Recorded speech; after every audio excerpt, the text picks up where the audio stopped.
Merry Meet for the third time. I have not gotten this video to load properly on my camera for some reason. Plus, every time I do a video, some sort of disturbance happens. And last time, there was screaming because my little brother doesn't want his diaper changed. This is Wicca Lesson 3. I'm doing this in 5 parts, I believe. The Wicca lessons will be in 5 parts. Explaining tools, God and Goddess entities, which were both of the last videos, the tools and the God and Goddess were the last 2 videos. This one is candle magic. So I got my candles, my white candle, my black candle, my healing candle, which is actually green. I don't know if you can see, but I got a pinnacle carved into the side. You probably can't see it. My camera is horrible. And I have a money candle. I've actually had this candle since I started my practice, so that actually shows how much I use money magic. And a tea candle, which is basically just here for demonstration. I'm not actually going to light it, mainly because I can't light candles in my bed. Which is pretty obvious, because you can see the roof here. So,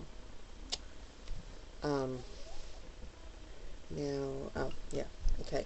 So, this will be partially following up on last topic, the God and Goddess. With the God and Goddess, you'll have there representing candles.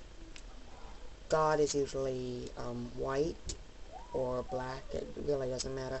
I always have them, the God will be black and the Goddess white. If anyone has ever read God and Goddess lore on any religion, you usually will know why the God is black and the Goddess is white.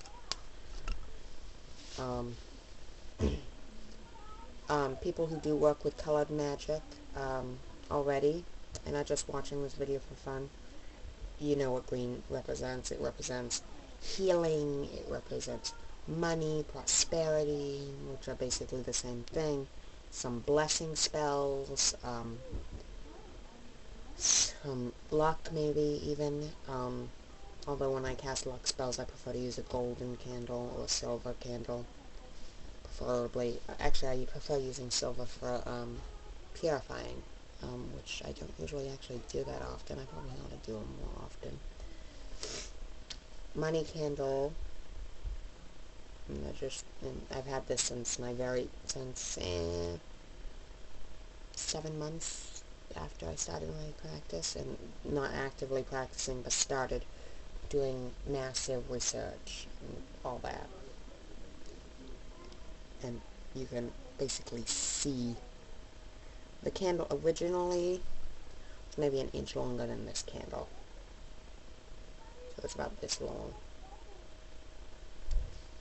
So, comparison now, it really shows that I haven't used it all that often. I may have used it quite a bit in the beginning of my practice, don't quite remember, because that was like 7 years ago, maybe a little less. And then tea candles, since most tea candles are white, I'm actually going to take it out of the tin here. Most tea candles are usually white, so you can use them for just about anything. I actually bought a big box of 25 of them, so I use them for my elemental candles and in travel altars that I sell. I don't seem to sell many of them because people don't really pay attention though. Although, I put hard work into it. It'll sell eventually to someone who's starting the practice, needs an altar. I actually should have put some, I did. I put 2 tea candles in for the God and the Goddess. Okay. So, I would light one of these as a demonstration, but I can't light them in my bedroom. So, I can't really light candles at all, usually. I did all I could just so I could have a single day to light some candles in the kitchen. And it was basically cleaning the whole house, almost. So, that just goes to show that it's difficult for me to be able to use candles often. No, actually it wasn't quite the whole house. Mostly just the kitchen and the bedroom. So, I'll actually show you some sizes. And actually, these two are basically, I got these at the same exact place, the green candle and the black candle. I do use the black candle for the God candle, and as well as an undoing candle. And that shows, because I don't quite undo that many spells, because they usually undo themselves. I never get any spells to work for myself. I can get them to work for other people, but anytime I cast a spell for myself, it doesn't usually work unless it's a healing spell. Thus, the name healer. People always call me a healer. But, you know, I call myself a healer. No, that is not my magical name. Still working on finding that. Hey, I'll actually do that for, lesson 4 is the magical name. I've already gone 6 minutes. Wow. Candles, you will light them, and you'll put them in their designated spot. So, your working candle, which in this case will be the tea candle, we are not going to light in, but you will put the God candle to the right with the God, with your God representation, the goddess to the left with your goddess representation, and your tea candle right in front of you. And that'll be the one, this will be your focus point. And the original main reason you would light candles and put them on your altar is basically to illuminate your altar, because most spells would be cast at night in the dark, or outside at night in the dark, or in your room at night in the dark. It's usually at night during the dark. There are some spells that are more solar active, like to bless water with sun energy or God energy, like moon water, which I've previously done a video on. You will use a certain spell to draw the energies of the sun and the God and put them into a vial of water, basically. Now I'm getting off topic again. I always get off topic in these videos. Wait, I'm not quite off topic, am I? I sort of am.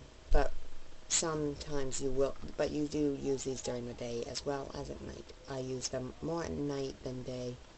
But if I do them in the day, I still do them pretty much in the dark. I will put curtains up, or I will do, I usually use my electric candles, which unfortunately, I do not have them here.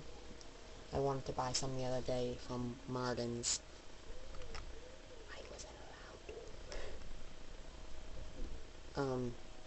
I wanted to buy at least one, just as a working candle, because since I'm not allowed to use the burning candles anymore.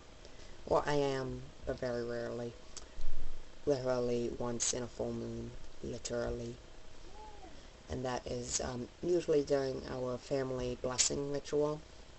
We'll bless the whole house, we'll sage smudge it, but we usually do it, I usually hope for it to be a full moon on a weekday, so my father's out of the house.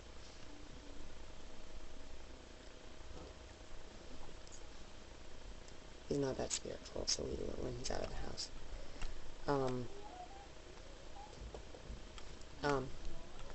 Brother.